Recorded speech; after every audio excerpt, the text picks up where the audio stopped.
Ladies and gentlemen, we both went at the same time.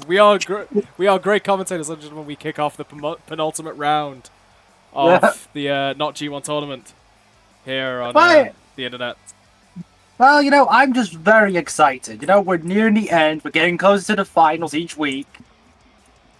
Yes, more and more people are getting themselves out of the contention, but let's not ever have them to be deterred. It's all momentum somewhere, even if it's no longer for the tournament. Absolutely. And I'm guessing you're referring to the current competitor Ruby Riott here. I'm referring to a lot of our competitors going into the beginning of this episode. And maybe also current competitor Bianca Belair. Yes, we have a lot of people now just mathematically out of the tournament. It is to be expected this late on for some people to just not be able to get there. Yeah, and Belair is still the last place female. She's the only woman on 2 points in Group A. And Group B, now that I think about it. I believe she's the only person in the whole tournament still on 2 points. So... Oh yeah, because Andrade won last week. Yeah, because Andrade won last week, so... Bianca Belair, the only person on 2. At the moment, it's sad to call her the ultimate loser. At the moment, if she does win, the ultimate loser does kind of become an interesting dilemma. Yes, I'm sure we'll have something booked in the finals for that. I think even if Bianca stays at 2, we'll have a bit of a match with the 4-point competitors instead. Just in the way, Ruby Riott taking advantage early on of the kick to the stomach. Yeah, avoiding the opening shot from Belair and taking advantage is Ruby. Little STO.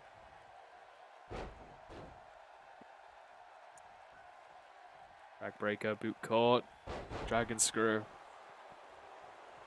Whipping the leg, putting pressure on the knee. Yeah, you talk about 2 different styles. This is striking versus grappling to the nth degree. And Ruby knows that, going very fast in terms of momentum to just try knock the wind out of Belair's sails. Yeah, both women have their own way of trying to control the flow of the match. Bianca's all about the power game, using her strength to move things around, where Ruby is a lot more about the speed. Shayna suplex, we got it right in the first match this week. Did you miss it last week? I don't know if we got one last week. We did not. we had one. If we had only one. We've had a week without one. We got there in the end. Almost everyone does the Shayna super. Yep, even carrying cross. I like that it's even carrying cross. Yep. Kenny. Boston Crab. Kenny looking the complete wrong way for that submission. Oh no, he was looking for a contact lens. Yeah, he wears contacts. That should not be. That. Yeah, he shouldn't be coming out mid-match. I agree, but one faux pas. It's problematic. At least it's not like his cousin who's randomly had strokes mid-match. So.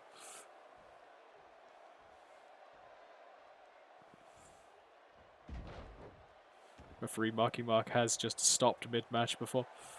Bianca Belair on the hasn't. After the Gorilla Press.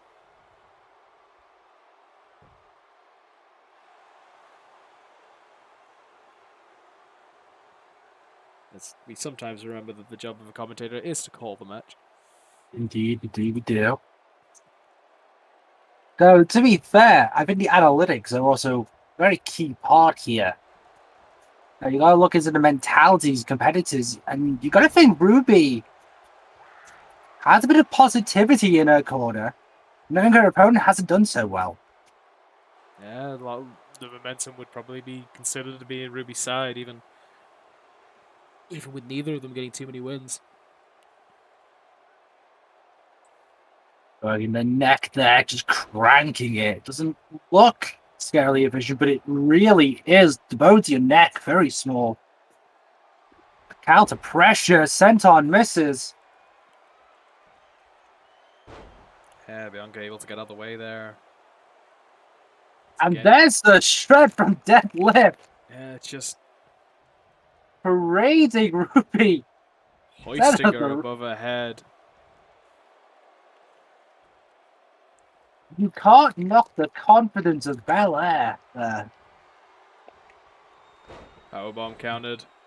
I think she might be going for the oopsie powerbomb. For the swirly, as I've heard it called. Versus the pin. Pinfall into pinfall. Ruby wins it. Yeah, Ruby able to get it. The third time of asking for a pinball fall between the two of them. Yeah, Belair now still last place.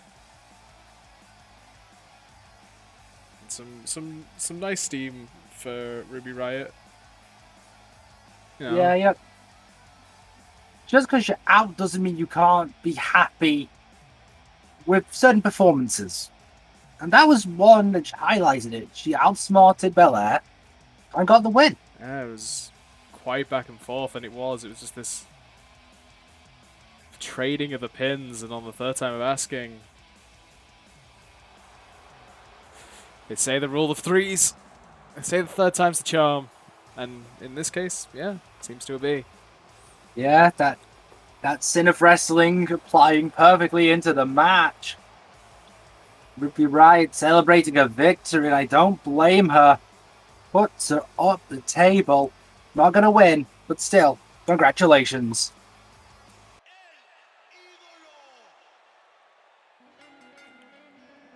Yeah, sticking in with the women's division for the moment. It's almost as if this one returned. Yes, this is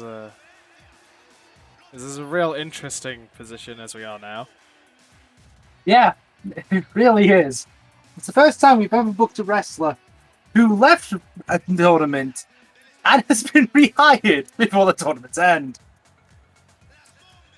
It's an interesting set of events. It is. It was not intentional. The Lord knows it.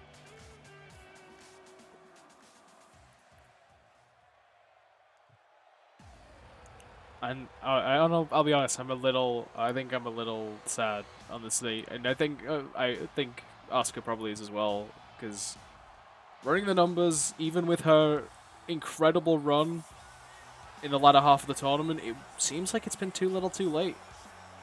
Absolutely, and the losses to the Forerunners don't help in the situation.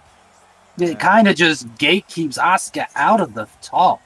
Best she can do is tie in scores, and she's already lost to those in front. So yeah, it's just not a good situation for Asuka, who we all thought was going to be one of the Forerunners. Yeah, we thought she was going to be one of the Forerunners. We thought she was going to do the best. She was started a terrible streak of losses early in the tournament. Now has a streak of wins going, and I mean, to be fair, that first loss was caused by a lack of physics. Yeah, but even still, like just a run of losses, then even now. So now, even though she has a winning streak going, she still cannot win, even though she's on track for a very good score. That is absolutely true. Asuka's going to want to carry as much momentum into the future as possible, albeit not a winning one in the tournament. Of course, we do have plans for what's coming up after this tournament, and so some people have been informed. People are looking for partners. People are looking for positioning themselves for various things. The gears never stop turning, as they say.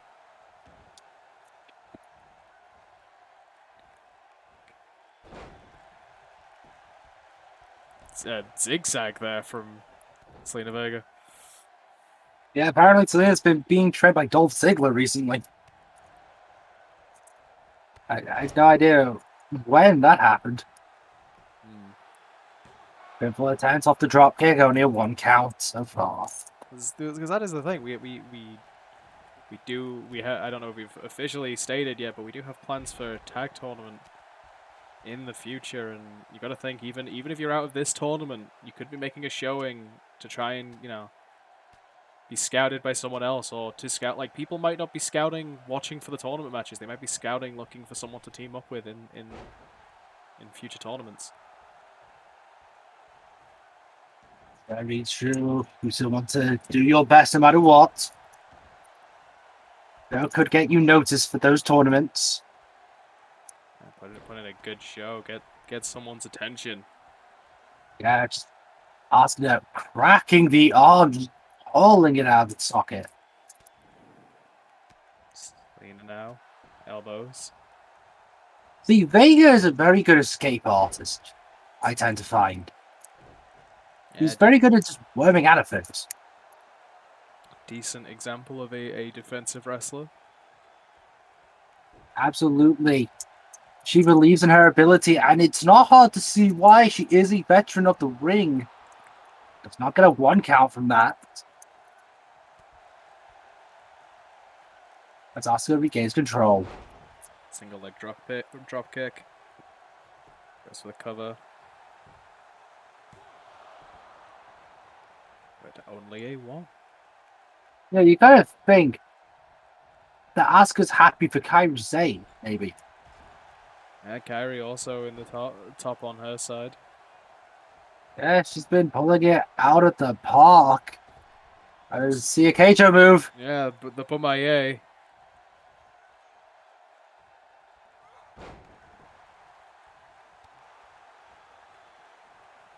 So I'm able to counter with a scissor whip.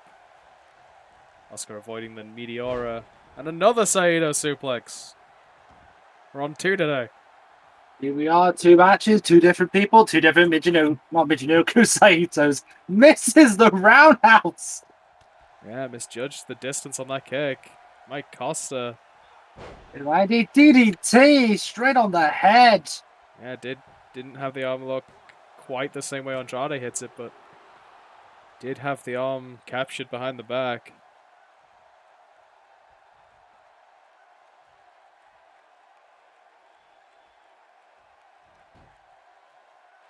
Now looking to wear Asuka down.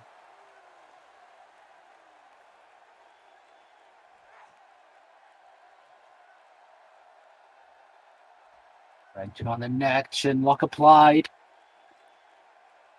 I got the arm around the neck, maybe even just. Gonna choke a little bit. Audio vodka, Asuka powering through. Yeah, Asuka defiant. European uppercut.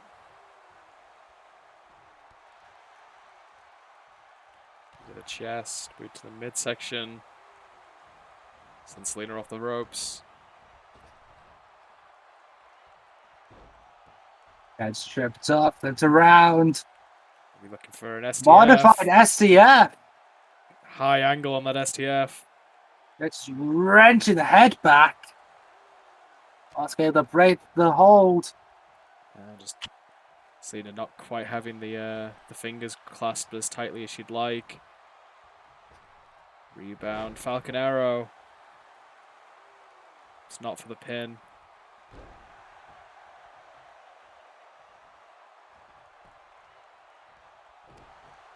European uppercut. Short jab there.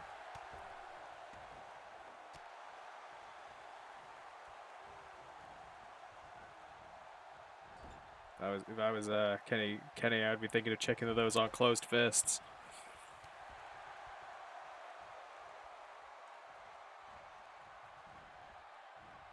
Don't want to have any closed fists.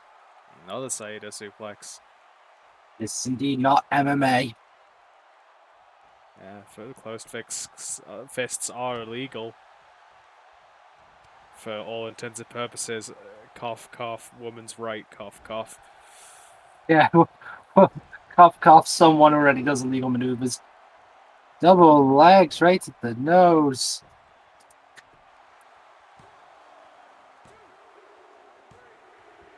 And Vega picks up the victory. Yeah, Meteora does it. Hell of a showing from both women throughout that match, but for Zelina to cut off the roll Asuka's been having. Well, this is the issue with Asuka. Asuka's not been able to sometimes capitalize and win. Just coming short, and I realize that could be a pun with Zelina Vega, but yeah, you can't knock the success.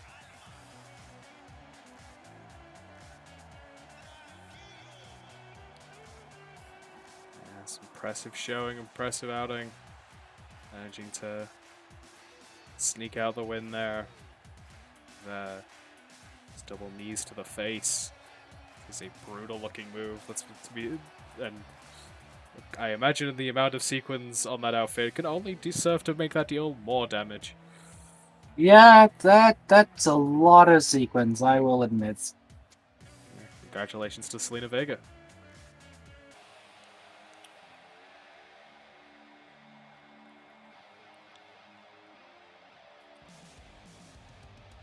You know, I would have thought the Bullet Club would have had a much better shot with the G1 rules.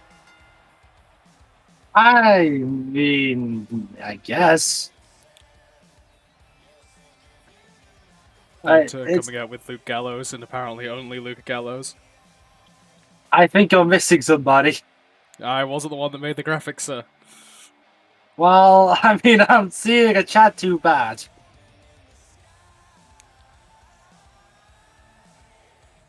I mean, Now, you're not wrong. yes, I'm seeing apparently the BB gun chat too bad. Yeah, the Bullet Club pretty much all out, and I think entirely all out, as Finn's also no longer able to make the winning position.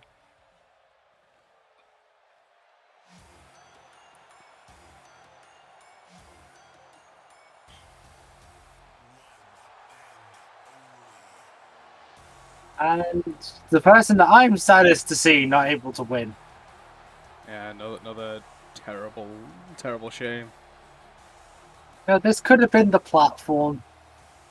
It really could, and I think Ricochet did have a hell of a showing, put on some great matches, put on some great efforts, but far too many of those ended up being in losing efforts. So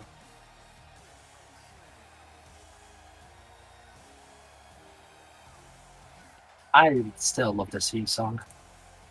yeah.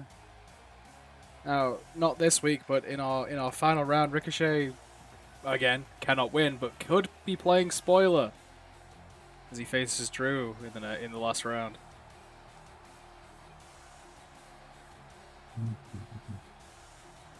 You know, it's Ricochet has a hell of a lot of skill. Former North American champion, former United States champion. So I've got a feeling a lot of people forgot that reign. IWGP Junior Heavyweight, Junior Tag Champions. Has held titles in a lot of places in a lot of divisions. Absolutely, both of these men shoo-ins if WWE gave a shit about the cruiserweight division. Or just work rate wrestlers instead of whatever the hell they actually do. Yeah, I can't even say 205 now because they're going up to about 215, I believe. I don't know. I barely. There's been rumors that up in the weight limit because they realize a lot of the new guys don't actually fit into 205. So I guess it's the light heavyweight championship. Just light heavyweight or junior heavyweight is a fine way of describing it. That's why. That's what. Like I've always liked the New Japan way of it's junior heavyweight. It's Yeah. bit of a stretch there from Ricochet. You talk about resilience. I think both these men have that in spades. Yeah, both men can go the distance. Both men can fly. Both men can come at you at high speeds. Yeah, both men can fly. But I feel that there's a big distinction between fly and fly. Both men talented strikers. This No, is. I mean, this should be a fairly even matchup, all things considered. probably, but here's the thing. Ricochet has a huge advantage if he stays on his feet. And I think KENTA knows that. Kenta wearing Ricochet down, keeping him down. That's what you have to do against an opponent that's so full of stamina and agility. You could tell on that cover, he wasn't covering to try and get the win. He was covering with the crossface. He was trying to, force the effort, try and burn some of the battery. Naito? Saito. There we go. 3. Yeah, 3 matches, 4 Saito suplexes at least, but 3 different people. 3 different Saitos. In 3 different matches. not even a 1 count on that cover attempt.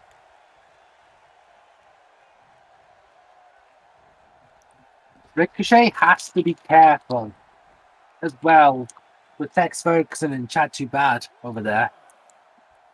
But it looks like Tex Ferguson's going to look for a better angle.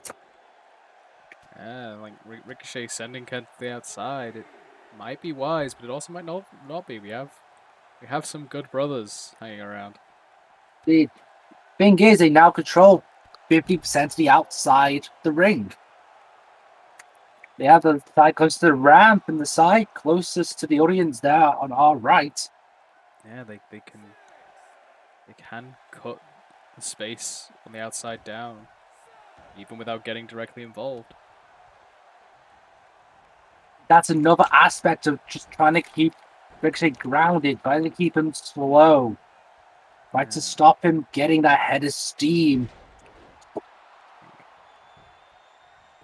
You gain advantages by having 1 man in your corner. Imagine the advantage you gain having 2.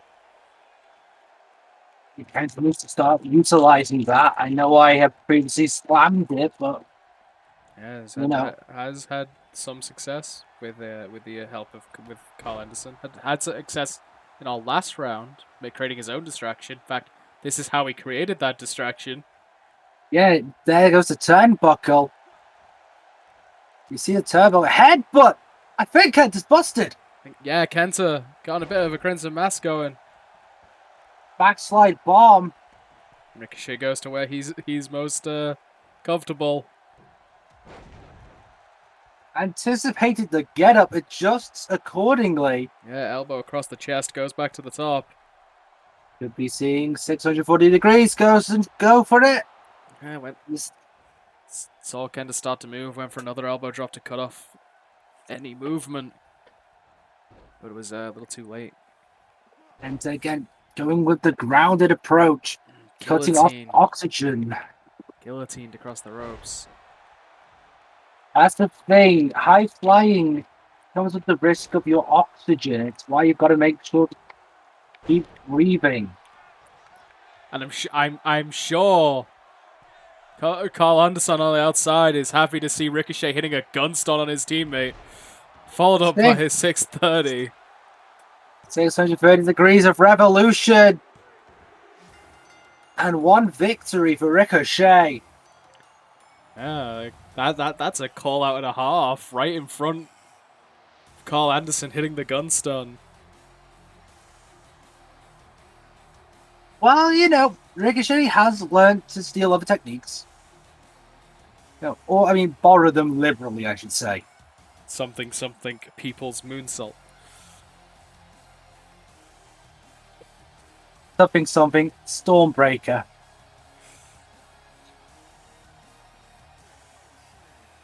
Yes. Everyone's favorite, really dumb looking but really impressive looking move. Yeah, that was the 630. Lot of airtime in Ricochet. celebrating his victory. I don't even blame him for that. Yeah, not a bad showing from Ricochet in the tournament. Absolutely not. It's not going to be good enough to get him the win, but certainly enough to impress somebody, I think. Certainly enough. It's how you get opportunities. Stay noticed. Stay visible. Ricochet is the master of that. Congratulations to Ricochet for winning the match here against KENTA.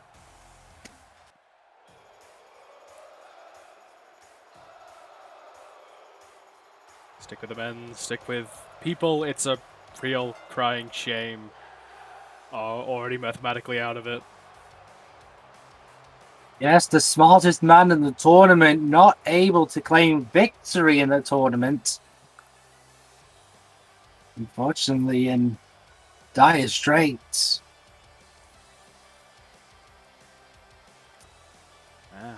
Had a good showing against Ricochet last round, and won that match, and had a round a while ago now, winning with bringing back the Koji clutch.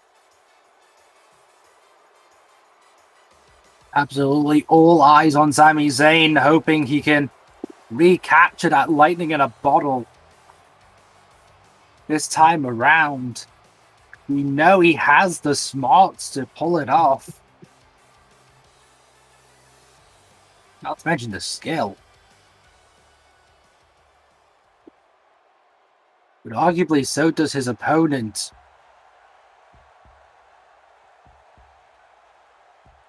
Yeah, both at one time or another considered one of the hearts and souls of the NXT brand.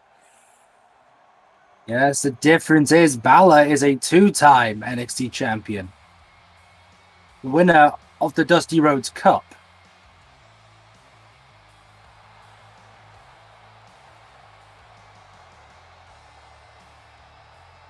The first ever Universal Champion. As well.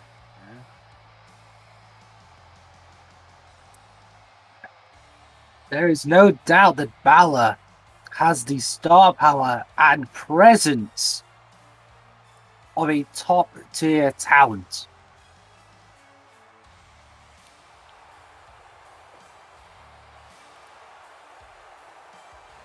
Yes, holds the position of, like, even when he doesn't have a belt, he feels like a champion. Yeah, he just has that aura. That knowledge that just comes into effect time and time again.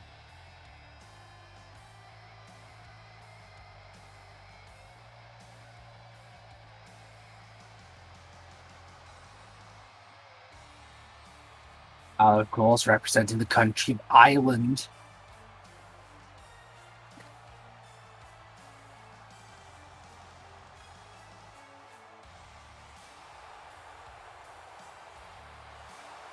You see the crowd joining in.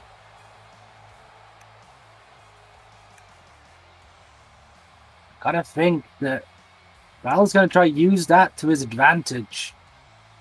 Sami's gonna have to tune out like sometimes Sami has the crowd behind him and he can run on it, but in this case you gotta think the crowd's gonna be behind Finn. Absolutely, Finn transcends conventional face and healed him on a sheer skill level. I think everyone knows that.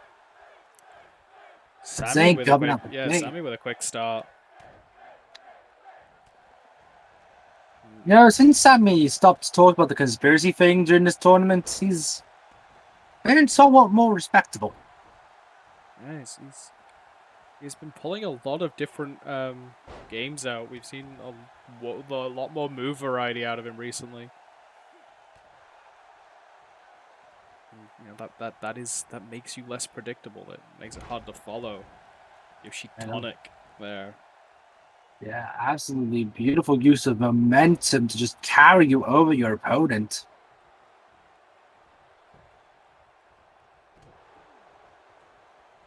Sami, a very defensive wrestler. You're going to see he tries to get out of dangerous moves and tries to use momentum of his opponent to their detriment.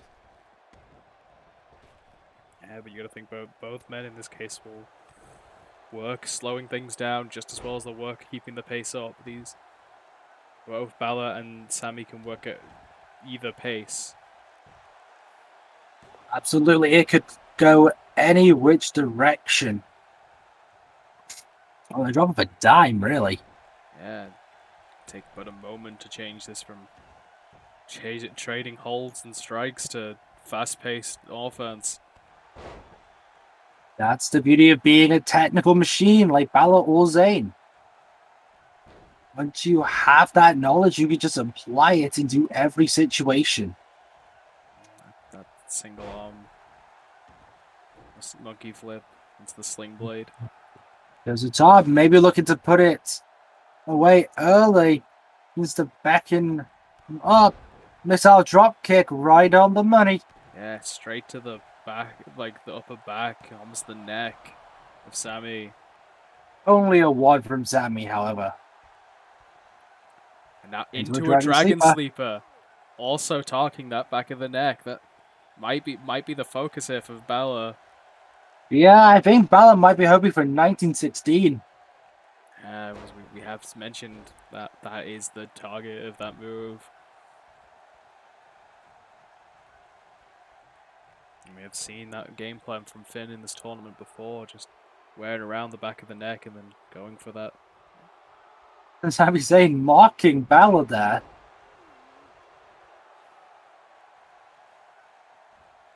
Yeah, it doesn't seem like that was a good idea. Yeah, Sami kind of gave me a little bit of flashback to Brock Lesnar. Perhaps reminding Bálor of his significant losses. Trying to get that psychological edge. Not sure if Balor's the person you want to be trying to play mind games with. I don't think it is either, but to be fair, everyone breaks at some point. Brainbuster follows up, fireman's carry. Yeah, goes to the ropes. And the ropes connects the neck of Bálor. Bálor not losing momentum, however.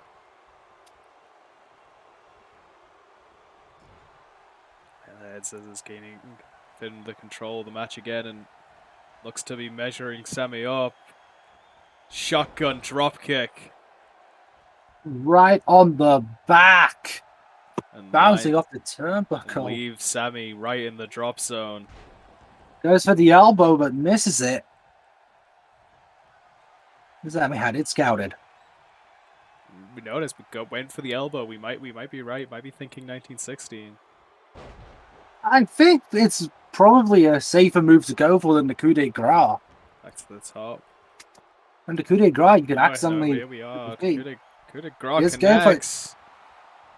Bálor proving us wrong. Immediately goes for the cover.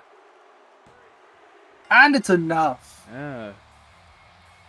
Again, like, proving us wrong is not a bad thing. Again, we were saying earlier, having more strings to the bow, making you unpredictable, making it hard to tell where offense is coming from. It's absolutely, and this shows opportunities. No, that's the wrong word.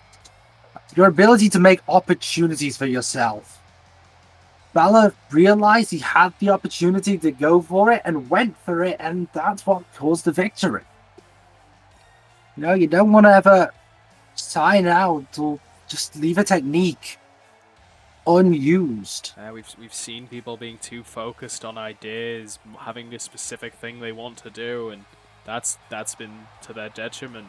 Like, being flexible, changing your game plan as and when, it is an important part of being a wrestler. Yeah, and Bálor has just shown the world why that is the case. As he embraces the crowd here. Again, a really good showing. Is up in the top with points, just can't make it with the number of rounds that are left. Still, congratulations to Finn Bálor. Yeah, we continue on. Stick with the men's as we have one last person who is unfortunately out of it. Though, once again, not for lack of trying. Yeah, very much the workhorse MVP of the tournament, or at very least of the A block. Yeah, we will forever keep bringing up his match versus Daniel Bryan. And especially so this contest. Because two of Bryan's toughest opponents so far are fighting one another. Yes, but there is a very big difference between the results of those two matches. Absolutely, but those needing reminder, Nakamura was the man to defeat Daniel Bryan and end his winning streak. Yeah, Shinsuke Nakamura putting himself in a very, very good position to win the tournament after last week. Yeah, especially now. If he wins this matchup, that puts so much pressure. Yeah, Daniel Bryan now has to keep ahead of him. If he wins this match, he has the tiebreaker over Bryan. Yeah, it is not a good situation to be in for Bryan. But it is the situation he's found himself in, nonetheless. But we can't put it past the possibility of Shelton Benjamin being able to cut that off. Shelton could be a spoiler. He took Daniel to his limit. He took Drew to his limit. He's beaten Finn. Shelton has had a great showing in this tournament, despite the losses. Absolutely, I don't disagree with you, but I need to bring up history. Shelton Benjamin has competed as Nakamura in championship matches. When Benjamin was fighting Nakamura for the IWGP Intercontinental Championship, Nakamura was the one to win. I fear history will repeat. Has some long-standing history over belts Not in other places. Not to mention, these two have battled in the actual G1 Climax. They battled in Climax 23 in the finals. So Benjamin won that time. Well, these two men, no lack of experience with one another. Absolutely not. If you only believed they had wrestled in WWE, then you have missed an entire legacy of this rivalry. Yes, obviously, Shinsuke Nakamura, one of the originators of Chaos, and I believe Shelton was part of Suzuki Gun, if I remember correctly. Correct. Where he teamed with his fellow former Hurt Business member, MVP. Which makes you think, that's why the Hurt Business included Shelton. It's an absolute vex. We've said it in almost every single Shelton match, and I think that's why he holds so well in this tournament. Is Shelton is the all-rounder as far as wrestling goes. Absolutely, and I think people underestimate Benjamin's size. He looks gargantuan compared to Nakamura here. I think Nakamura might have the slight height advantage, but definitely as far as build goes, Shelton definitely has the size. You know what? I actually think Benjamin might tie in height. Yeah, it's very close. Like, depending on the angle, it's hard to tell height-wise. Those shoulders on Benjamin, they can do some damage. Yes. A few corner spears, you'll be feeling it. Speaking of the shoulder. And in a similar vein, as we're talking, stature and body, one of the things that makes Shinsuke Nakamura such the powerful striker that he is, one of the skill he has is he's rangy. Like, a lot of his height and height comes from the length of his limbs.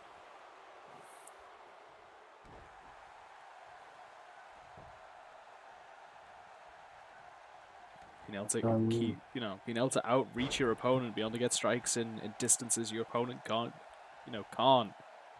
And again, I think it's important we bring up something I said from the last time, which is the fact that This is a striking versus grappling matchup in the vein of the first contest we had.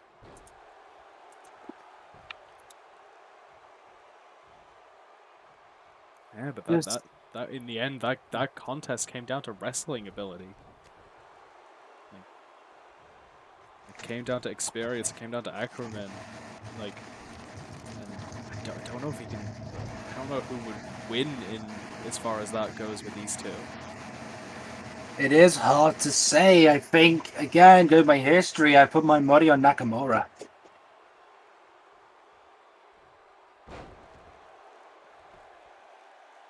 Those are the Mijinuku swords, only a 1 count. Yeah, I think that might have been a landslide actually. I might be confusing techniques again. No, to be Super fair, kick! to be fair, they look very similar. Yeah. Yeah, you could argue the landslide is modified. Yeah. Only a 2 on the pinfall there from the super kick. Yeah, well placed super kick though. Yeah, Benjamin showing he's adept at striking as well. Well, I mean, I've said it before in this match. I've said it in previous matches in the tournament. Shelton is the all-rounder. Absolutely, you want a textbook example for a professional wrestler, you look at Shelton Benjamin. There is few people that can do everything as well as he does. Comes the second rub. I think we know what he's going for here. Yeah, might be looking for a second rope Kinshasa. Hits it, lands awkwardly.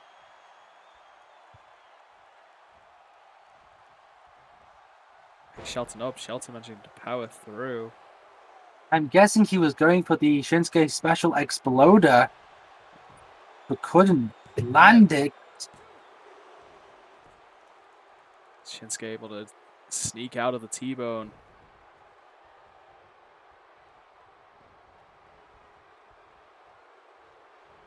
Shinsuke sends Benjamin to the outside.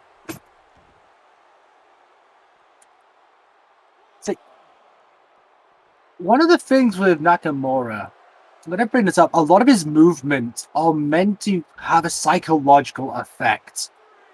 They're meant to throw the opponent off, so to speak. Yeah, like always remaining calm and always remaining collected, but also like a lot of the time it's easier, like making simpler movements, like sliding out the way he does. Like that is. Yeah, it's just something that you don't expect, and it's also a good way to ensure no one grabs you on the way and throws you to the floor. Kinshasa connects. Yeah, running in with the knee. And Nakamura takes first place. Yeah, Nakamura now with the provisional lead. Yeah, if Daniel Bryan loses, it is going to be a very interesting last round. That's for certain. Yeah, if Daniel Bryan loses, that puts them numerically tied, but with Shinsuke winning. That would be pretty damn good for Nakamura, showing his acumen in G1 rules. And we have a lot of people as well that have the chance to catch up in the next 2 rounds. It's a tight knit at the top of this bracket. Yes, this man caught lightning in a bottle by winning the G1 in 2011. 10 years later, he's looking to win this one too. Might be a different company, it might be a different roster, but the experience, well, it speaks for itself. Congratulations. Go out to Shinsuke. Indeed.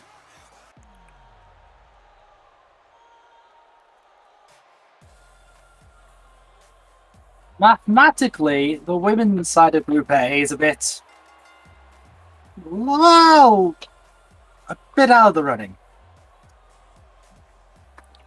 Yes, it's a odd 3-horse race. Yes, very, very odd 3-horse race. Well, only one of them makes sense. I would argue our two women in first place make perfect sense. One is a surprise, but it's like one is a dark horse, but not Like, Yeah. her What is ability it? very much justifies her position. Yes. The But would you have woman thought currently sitting in second place. But we're not just going to say third, because Because sod it. yeah, I'm not one of these people that does. No, if it that you're like technically she is third because we already know what the tiebreaker is between the first two, but Yeah. numerically speaking, she is second. Correct. She's also Billie Kay's opponent. She's also Billie Kay's opponent. It's not Billie Kay, And unfortunately. Billie Kay, yeah, an impressive showing throughout the tournament.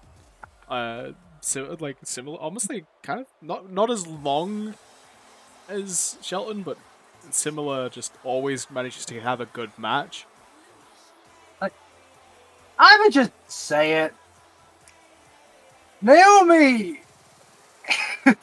If you had told me Naomi would be in the top 3, I think I would have laughed. Yeah, no, I did not. When I picked Naomi, this was not what I expected at all. I like Naomi, Yeah. but When I picked Billie Kay, I didn't expect this to be the situation. No.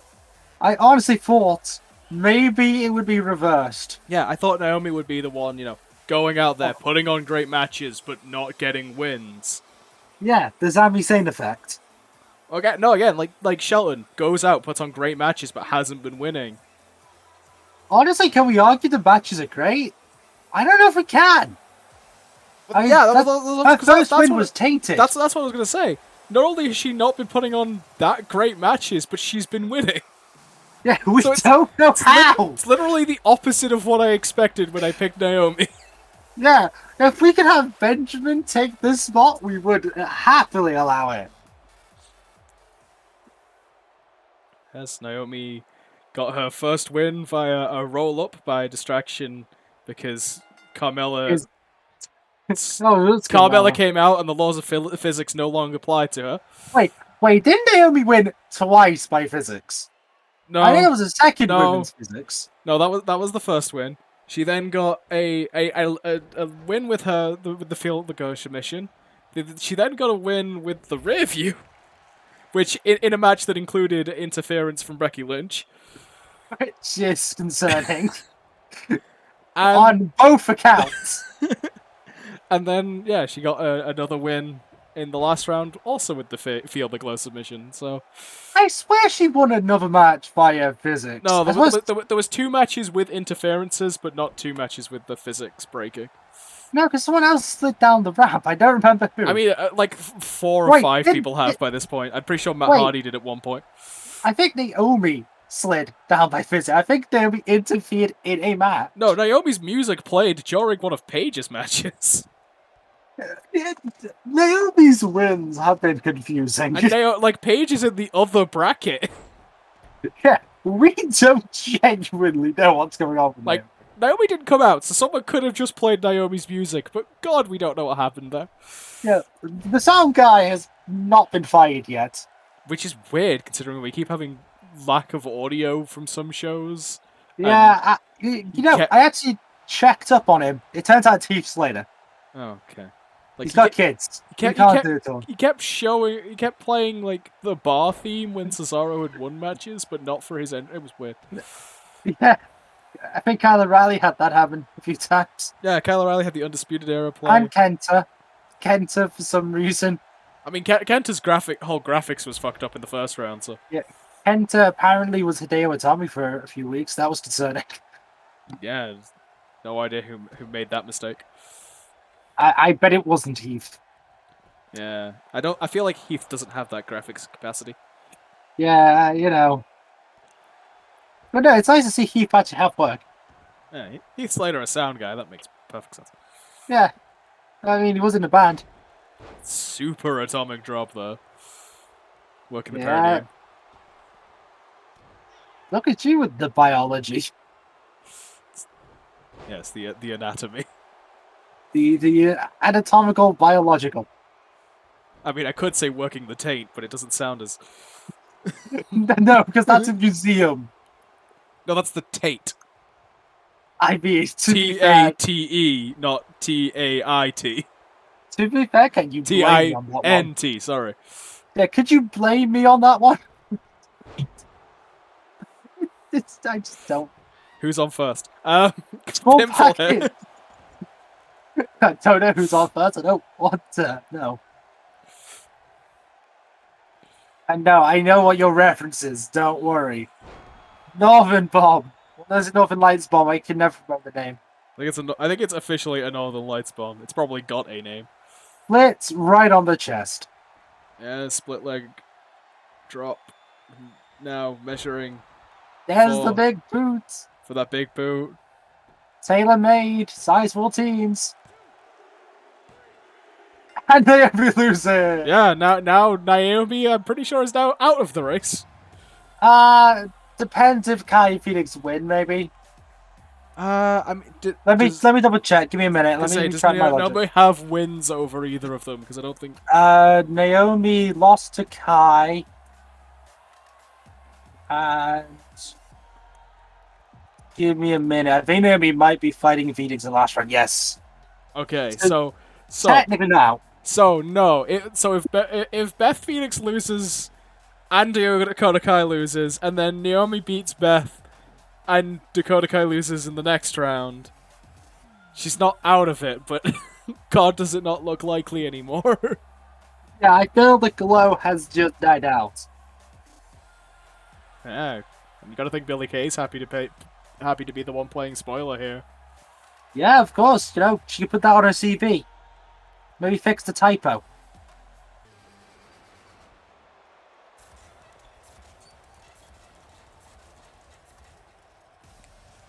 You know what he said? He isn't good at graphical design. Do you think he realizes he didn't do the Cytrons? I mean, I thought we said he wasn't the one doing the graphics. I thought he was just doing sound. Okay, yeah, but I'm sure he keeps in contact with that person. I don't know.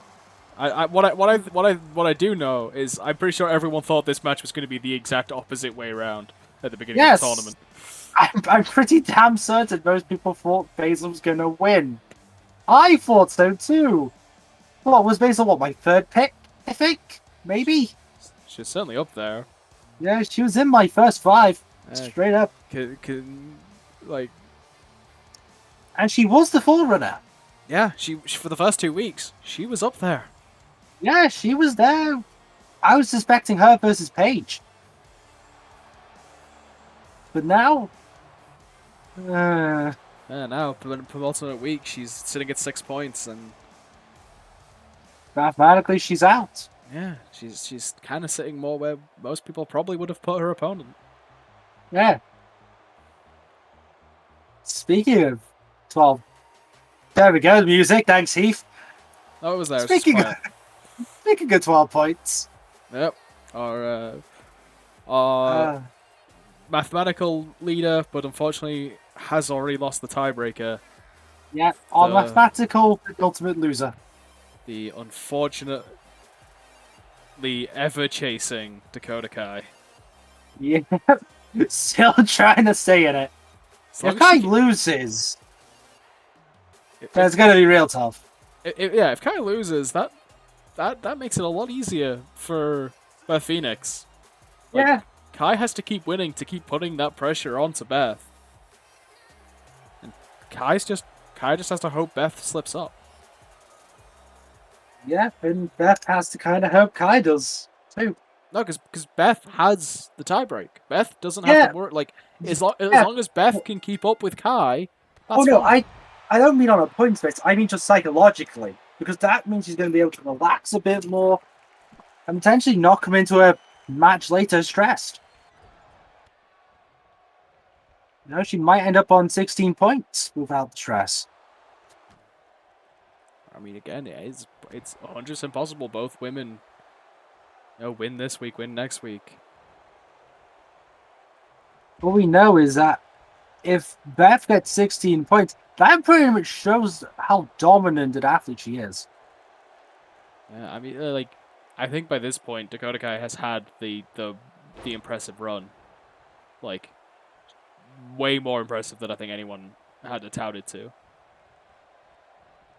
Yeah, especially since this is, again, debut Kai. Yeah, this is showed up and squashed by Shayna Baszler Kai, which Currently, she's doing very well. Which, yeah, history currently repeating itself. Very, very much so.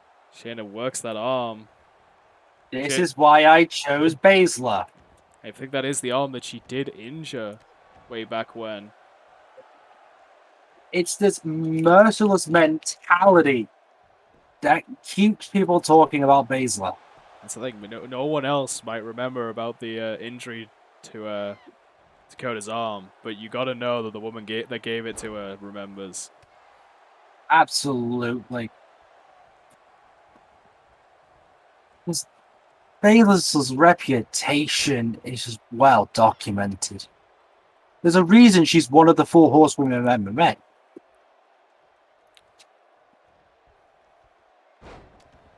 I can count. There's only one, though. There's only one horsewoman currently under hire. Yes. Yes, you know what? That makes me sad. They didn't even fire the other 2 at the same time. They fired them in different sections. They staggered it. Well, no, technically, Rousey hasn't been fired. But Rousey also isn't actually hired or under contract. I know, but she technically hasn't been let go officially. She also, but her contract has expired. Wait, what? What the actual hell? A Belair music. Why? I don't know. My feet's frozen. Mine's frozen too. Okay, we are back. The officials have restarted the match. They gave both contenders, a little bit of time to recuperate. They have escorted Bianca Belair out of the building, so hopefully we shouldn't have any more problems. Yeah, and I'm going to be honest, that kind of turned out to be a bad thing for Baszler. Baszler was in the driving seat. Yeah, it does seem to have thrown off Shayna Baszler's momentum. Of course, restarting the match does restart the count on the clock. Yeah, we're back with another 20 minutes. I don't know what Belair was thinking. I'll be real.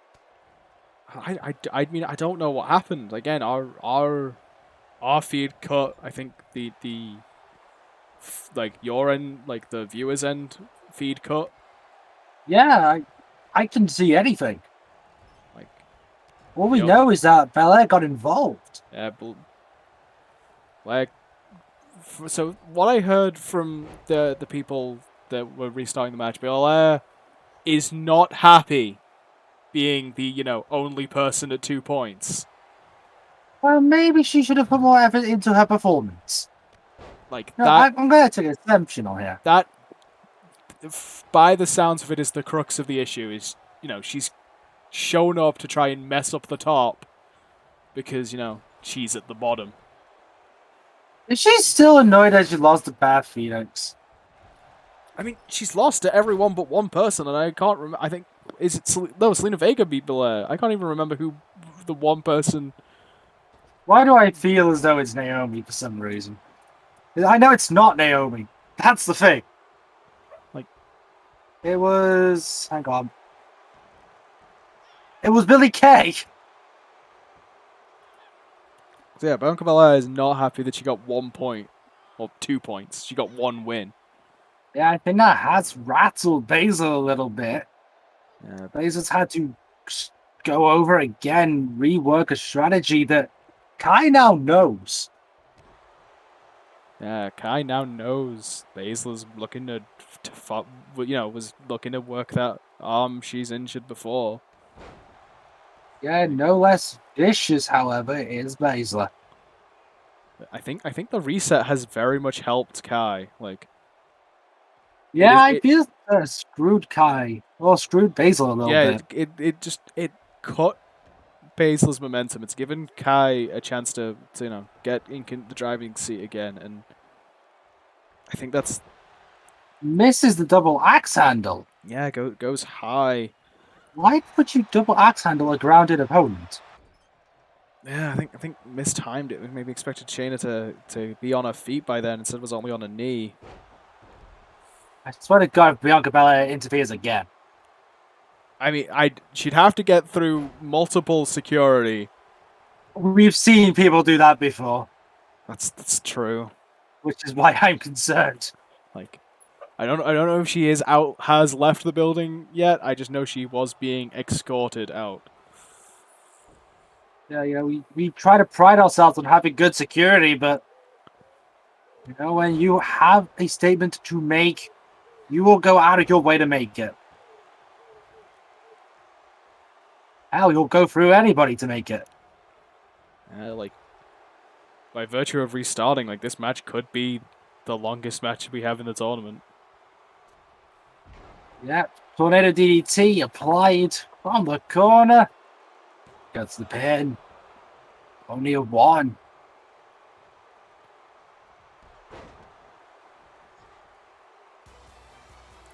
Are you kidding me? This match can't just happen, can it?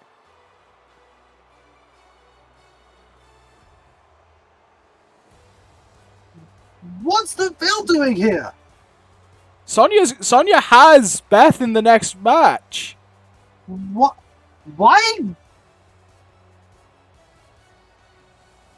Why are you interfering now? Sonya Deville goes to the strike. has... That was a choke.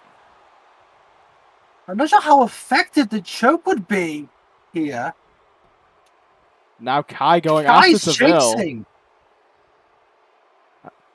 And this isn't wise for Kai again. Sonya has Beth Phoenix in the next match. Not even the literally the next match. I don't think Kai's paid attention. The Baszler. Kai just taking her eyes off of it for some reason. Apparently, everyone wants to make a statement here.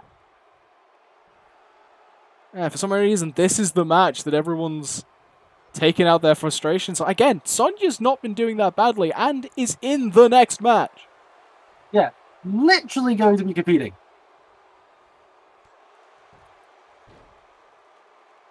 Why? I don't understand. Asa catches the boot, hits Dakota with the knee. Dakota tripping Shayna against the ropes. Drop kick on point. This has been such a chaotic matchup. Gets to the midsection, loads it up. Chiropractor! Maybe one of the most effective moves in the whole tournament. And Kai wins it! In spite of everything, in the end, Dakota Kai manages to pull out the win. You don't think Deville... I don't understand. Well, that's... Because if Deville wanted to put pressure on Phoenix...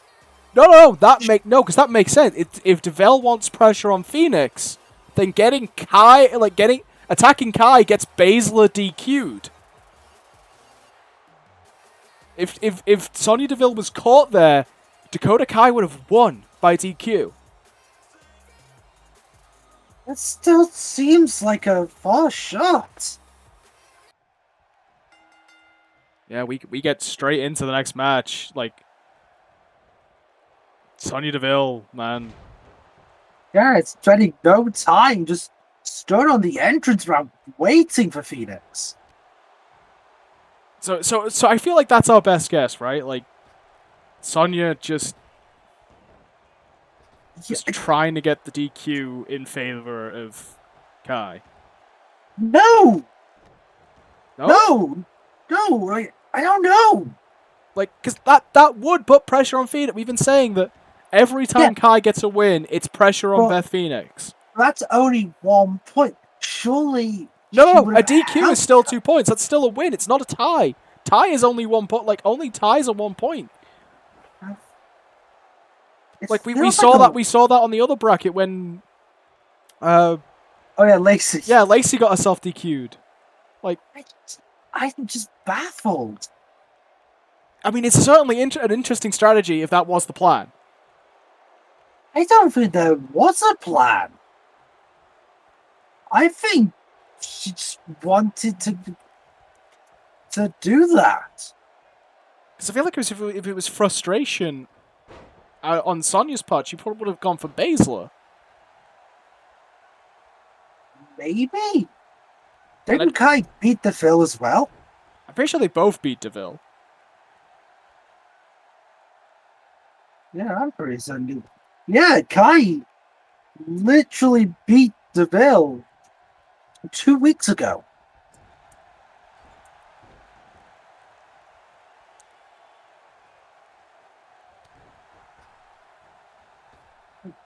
Yeah, but Shayna beat Deville in the first round. Like, I can't possibly still be fuming about that. we've said before, a bad start can be all it takes to have a bad run. Like, maybe that would, that would be the thing that eats her up. I don't know. Like, we have no idea why Sonya came out. I'm just trying to speculate, and like in my head, the most logical thing is she was trying to get Kai the win via DQ. Again, she hooked on a submission on a sneak attack. That's if you're trying not to get caught. That seems like a terrible idea. It's a fair assessment. I just Sonya wants to be instrumental in a winner here. Now, I know she does kind of lead the women's division at the moment in real life, so perhaps some of that's rubbed off the disc Deville. Like, because I suppose it's that question of if she was trying to get Kai the win, was she just trying to get Kai the win to put Kai ahead, or was it trying to, was it for the psychological edge here? Like, Deville wants a win, and who better to get a win over than Beth Phoenix, like your winner of the tournament for half the matches. Like, it is one hell of a way of playing spoiler. It's a weird one. We could have seen an alliance, but for now, it doesn't seem to have paid that much dividend.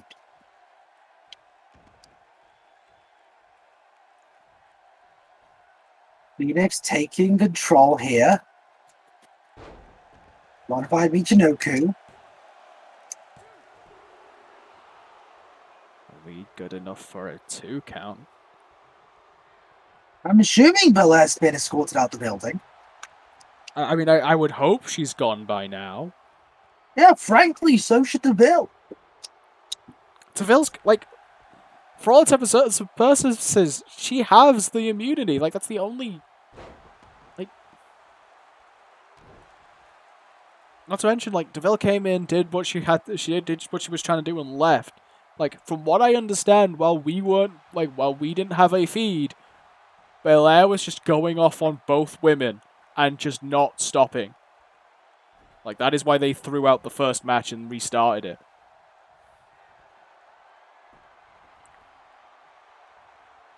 Phoenix picking up the wheelbarrow. Facebuster. Might be looking to, transition into that surfboard stretch. This has been a very efficient technique. Packages the limbs. And it worked! There's the verbal submission there from Sonya Deville. No mercy there by Phoenix, my lord. Yeah, so whatever Deville was planning, it definitely does not seem to have worked on all accounts. That has to make Kai worry. Yeah. With a psychological disadvantage. That is all things. That gives one last week. And Kai has literally the golden bullet. And as much as she's no longer one of the women at the front of the race, she does have the last shot that could decide it all, because Beth Phoenix's final opponent in the round robin is Naomi. Yeah, we are now down to the last 2 women. Naomi is out. Yeah, Naomi out, but Naomi could be the one to take out Beth Phoenix. And then all Kai has to do is beat Zelina Vega. That's got to be one of Phoenix's quickest matches. Congratulations to her for what can only be described as a decisive victory.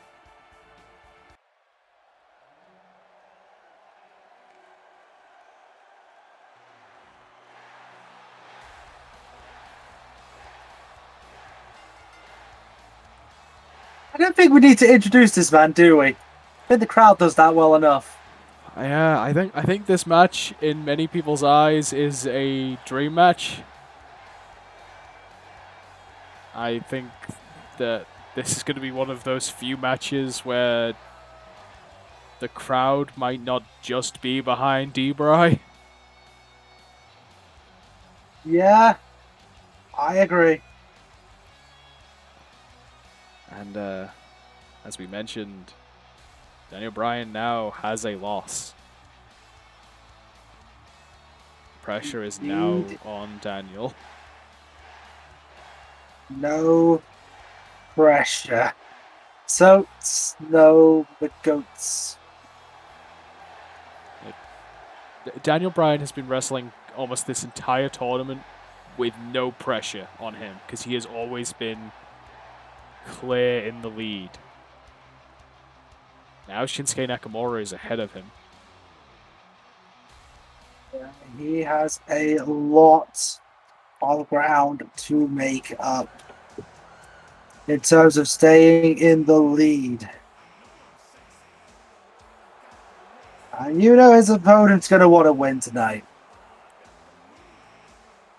Yeah, the other interesting thing about these our last two matches for the night is the opponent of the person that's ahead is on the chopping block. So Shawn currently sitting at 8 can get to 12 if he wins this week and next week.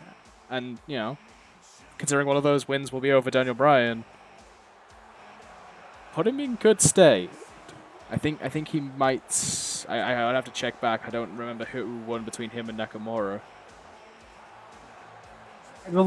Wait, Michaels and Nakamura? Nakamura won. Yeah, so that was week 1. So I think that in like tie wise, I think Nakamura would still have the advantage. But point is, he like just purely by points, he is on the chopping block. Like ties will work out the details of when it comes to it. As I mentioned, crowd behind Shawn Michaels here, not behind Bryan. Yeah, we don't see that often. You know, Bryan's had control of the crowd, but when there's a living legend across the ring from you, you've got to wonder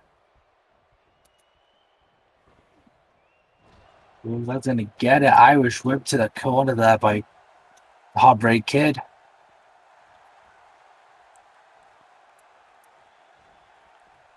Like Daniel Bryan, this is fish out of water territory for Daniel. Like, this is the first match he goes into after a loss. This is the first match he goes into where the crowd is way more on the side of his opponent. Like,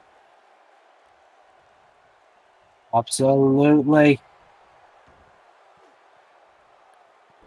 And Bryan getting his arm worked over.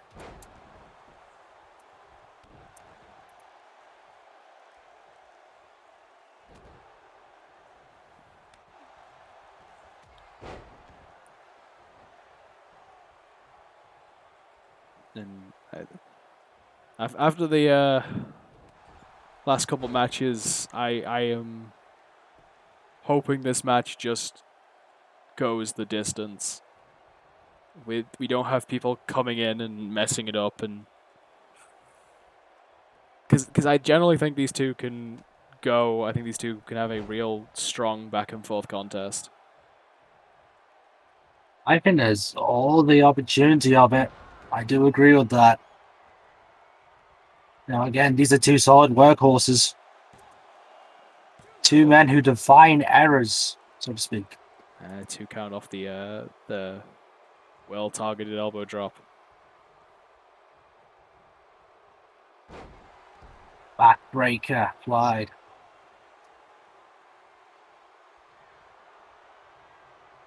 Shawn tuning it up. Going for it. He's hoping to get it. Misses the sweet chin.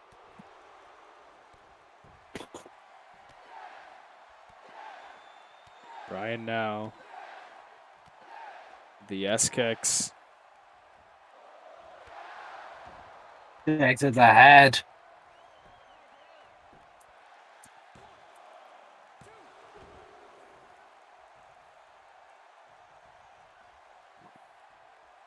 Both men now able to connect with the other's signature, connect with signature offense on the opponent.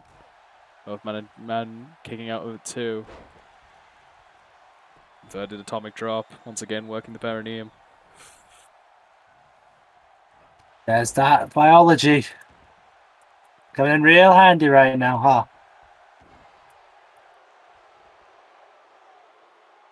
Wrenches on the head.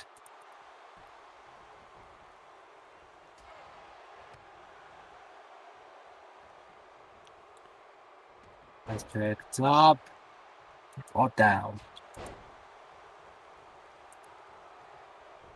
Shawn going back up to the top. Crowd now starting to get behind Bryan. Another Heartseeker elbow. That's the issue when you have two really great workers in the ring. Yeah, it's hard to say what side the crowd will stay on. Wrestling crowds are notably fickle. Yeah, you just got to go with what you have. You got to focus on the ring rather than the audience. That is a second avoided sweet chin music from Bryan.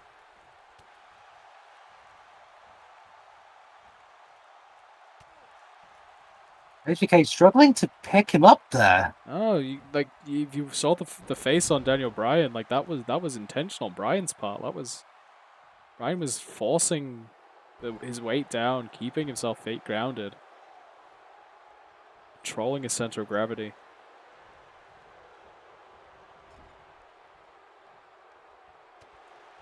Giving momentum, elbow to the head.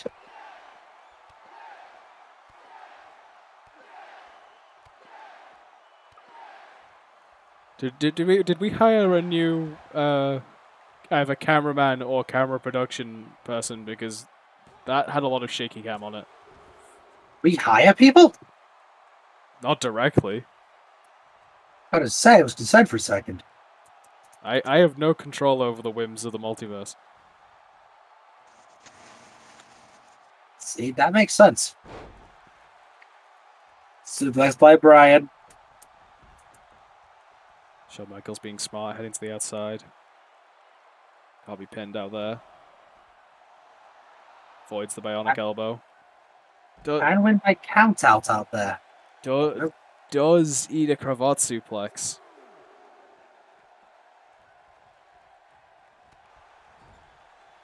Yes. Technically, yes, can be counted out, but does have a 20 count to recuperate. Use the environment.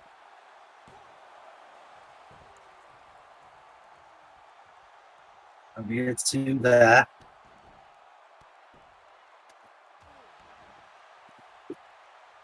Although, as we've mentioned, we've not seen too many people work that 20 count. Daniel Bryan looking for knee plus. It's it.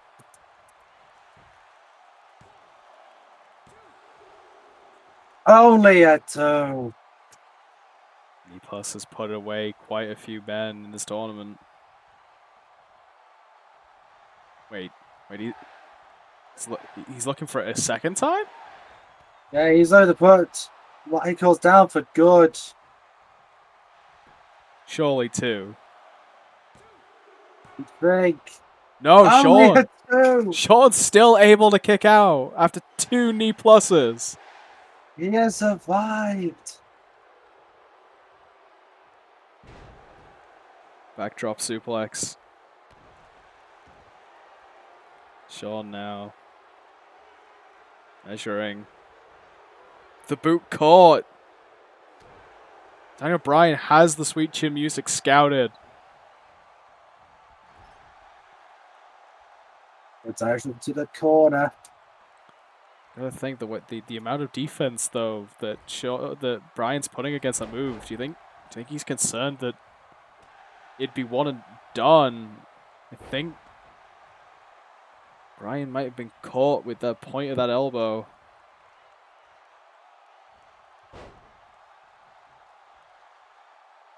It's gonna be tough to see who wins here. Both men tired. Bryan now looking for a third. Bryan, I'm pretty sure, is now bleeding. Bryan is hoping. The rule of three applies. Will 3 do it? No! No, Shawn staying in. Shawn refusing to stay down. We have two of the most resilient people in WWE history. If there is any time we might see a time limit draw, I think it might be this one. Has Cattle he mutilation. survived? This is an old one from Daniel Bryan's playbook, the cattle mutilation.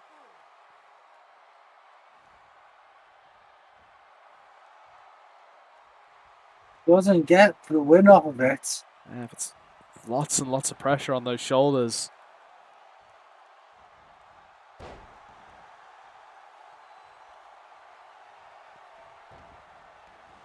And now the heel hook, just working every body part he can.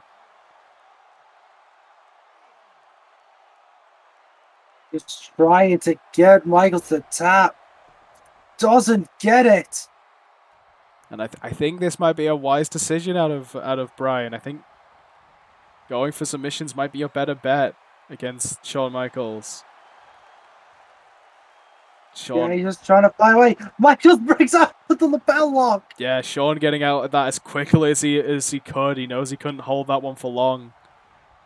Yeah, the submission game might be the one game where Bryan's has that distinct advantage against Shawn.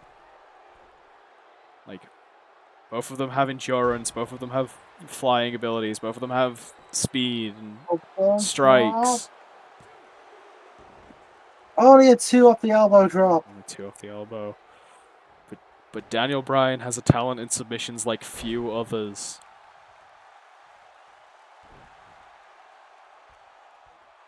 Is Michael still in? Danielson stomps. Bryan really digging deep into the well throughout this one. We are over 10 minutes in and Shawn Michaels still able to kick up.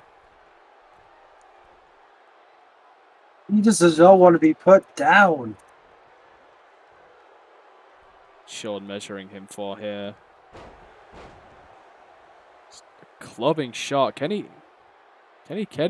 backing Shawn off. Checking on the health of Daniel Bryan. After all, want to make sure we don't have any major long-term injuries. Wait a minute, Michaels. He's not going to even shoot up the band for this. Switching music right on the money. On the 4th time of asking, finally manages to hit Bryan, but it's not enough. How? In the mother of God is never been one of these men out. Said 2 of the most resilient men the WWE has ever been graced with. Bryan with the knees up on the moonsault. They just don't go down. It's not a limitless tank. You know, I'm starting to debate if that's the case. It's not a limitless tank, but it could just be a 20-minute tank. I mean, it's death. We know it is for Michaels. Michaels has wrestled for 16 minutes straight. Heel hook in. Kick to the face. Just managing to power out. Michaels out as Bryan's back in. Catch any blood. Hot shot. Looking for the opportunity. Drops his head on the back of the knee. Yeah, short neck breaker there. And what must be the 5th or 6th elbow drop. He's hoping. It's enough! It's enough. It keeps Shawn in the tournament. It But puts it, so much pressure on Daniel. And I think most significantly, it keeps Shinsuke in the lead. absolutely. We could see a three-way tie for first place. Well, mathematical. Yeah, a mathematically three-way tie. As we have one more match of the evening. Nakamura has to be smiling in the back. Yeah, this makes it easier for Bryan for Nakamura now. I'll get to the right person eventually. Like he has the tie, he has the lead.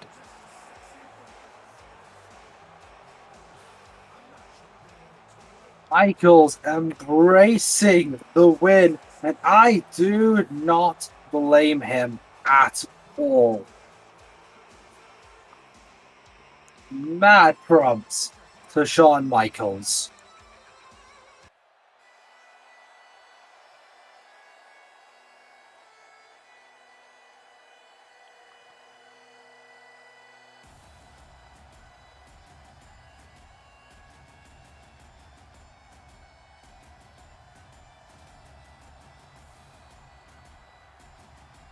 The bagpipes play.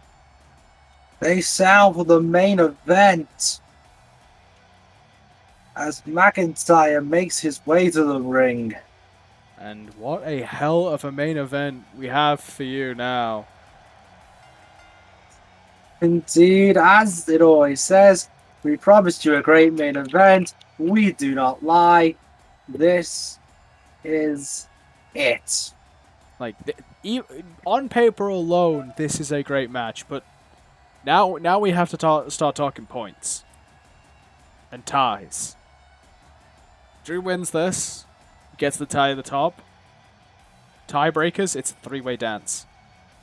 Drew beat Shin. Shin beat Bryan. Bryan beat Drew. It is a very strange situation. That's for damn sure. On the other side, Drew's opponent, Samoa Joe, he wins. He comes up, he ties.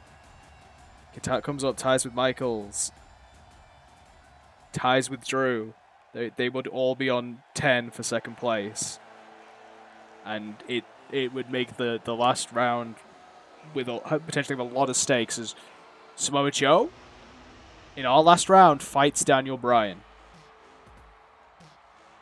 It comes full circle.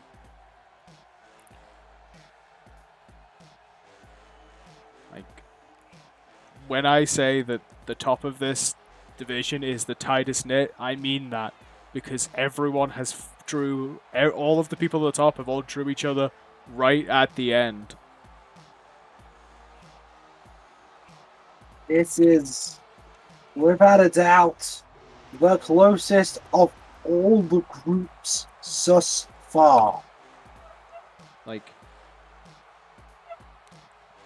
this could legitimately come down to us having to book a tie-breaking match.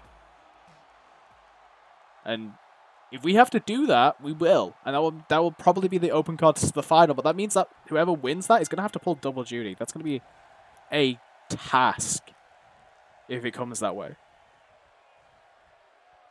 That's something that we will see potentially in the future, but for now, to focus on the current, Samoa Joe taking advantage of Ricochet, Drew McIntyre. Yeah. Joe outpowering Drew, and that's not something we see often. Drew there able to shift his weight. turn what was looking like a back suplex into a crossbody. And I feel like that's something we haven't talked a lot about when it comes to Drew McIntyre. He has very good control over his body.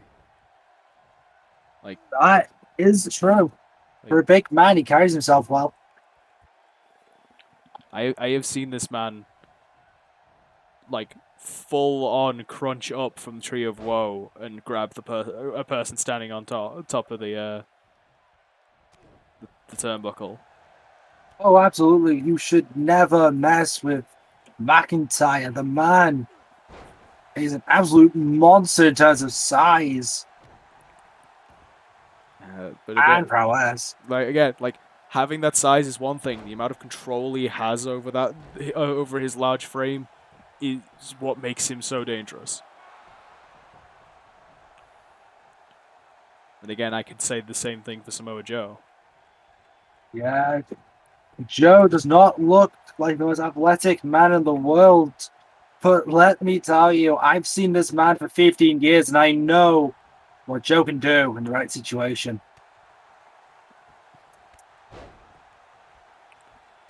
He is an absolute monster. This is again, as I said, this is an amazing clash of titans. Two fantastic wrestlers, just really, really well meshing styles. Like even without everything on the line, this could be in the argument for main event. Oh, it absolutely could be. These are two men with phenomenal kicking abilities. Tiger And suplex. it will show.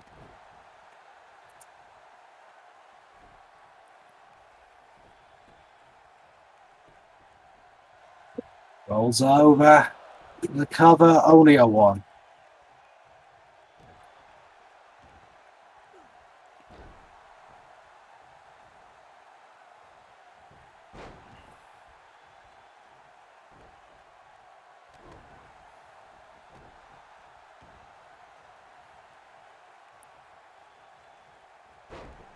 Now, there's moments where you just have to watch and believe it. And, this, on paper, this is a WrestleMania match.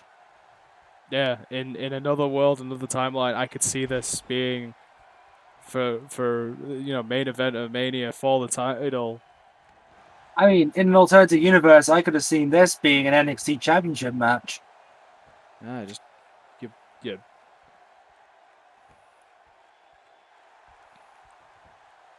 your biggest babyface of the company, one of your biggest heels of the company. Like, you could build this in such a way. It is not impossible. Like, even with everyone's love of Samoa Joe, like,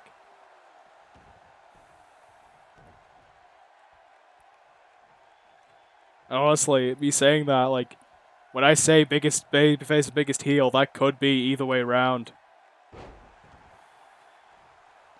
Given the right circumstances, like, these are two really talented performers. I mean, that too at the highest level. Snap suplex, float over.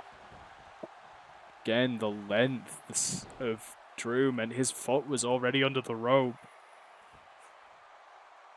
Yeah, Drew has a lot of vertical mass, and it does really play into his strengths. Like, people like Samoa Joe who get those snap moves, get those big hits. Like, even with like the veteran instinct Samoa Joe has, like, just the fact that it's such a large body to take account of. Claymore misses. Yeah, it like someone who normally would have no problems dealing with, has someone who with the best ring awareness can still make these mistakes with Drew just because of how rangy he is.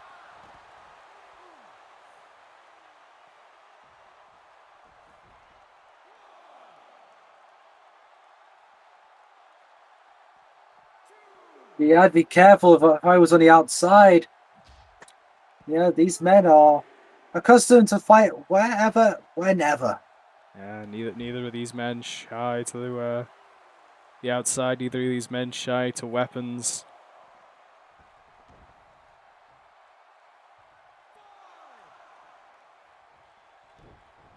Zayn goes to stop, misses it.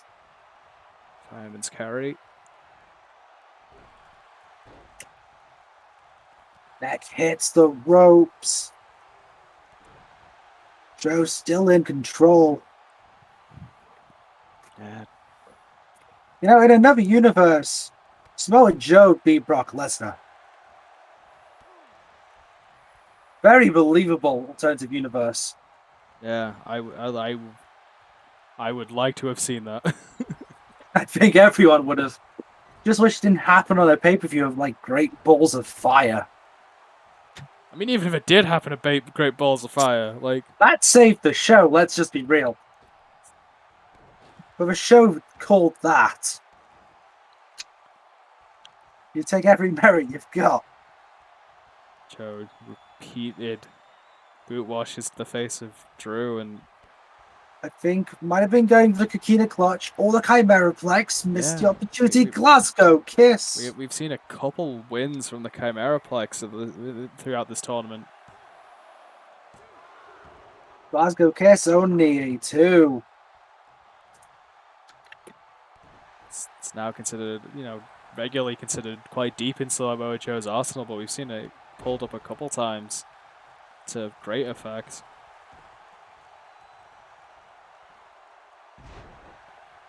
Just Over. Just deadlifting Drew. Short arm clothesline. Which is really weird to say when it's Drew delivering it. That is true, but I'm sure we can get used to that real quick. It's the underhooks. Future shock DDT. The move of the chosen one. And it's enough. We face an interesting predicament. Yes, ladies and gentlemen, we're at an impasse here. Samoa Joe is now no longer in the tournament. He's now as I said, they were both Joe and Shawn were on the chopping block. And But one prevailed and one did not. This is a very interesting situation. Because the other two haven't had to worry about Nakamura, but now they do. They have a third threat to deal with. It is a three-way tie. And an actual three-way tie, because Drew beat Nakamura. Nakamura beat Daniel Bryan, and Daniel Bryan beat Drew McIntyre. This could go in many ways. I'm intrigued to see how it does. That's for damn sure. Yes, it's now time for us to look at the other side for our next week. Next week, we return with the Blue Block for their 8th round. And over on the men's side, Aleister Black has a solid 2-win lead. Looks to keep that up against Lio Rush. Lio Rush is one of the 4 men sitting at 8 points on his tail.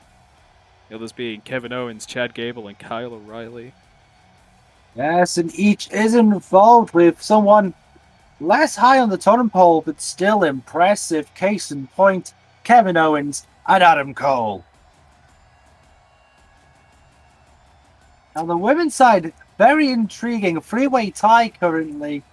We will see point shift. Sasha Banks will be battling Paige. As two of our first place women look to square off, and the last member of that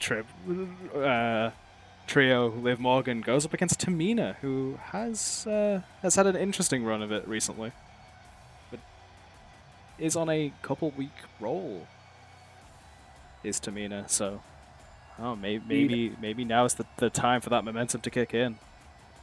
And let's not worry about the lower side because Kairi Sane hopes to come back into relevance battling Alexa Bliss. Yes, and tied with Kairi Sane currently, Lita looks to put herself ahead against Ember Moon. Should also be quite a impressive matchup. But that is our next week. Thank you for watching us this week. Congratulations to all that have won. Commiserations to all that have lost. We will once again be back again next week, as I said, with the Bebop rounds. And yes, that is all from me. Alex Angels, my cohort, Mr. Radox. We will see you next time. Ta-ra. Take care.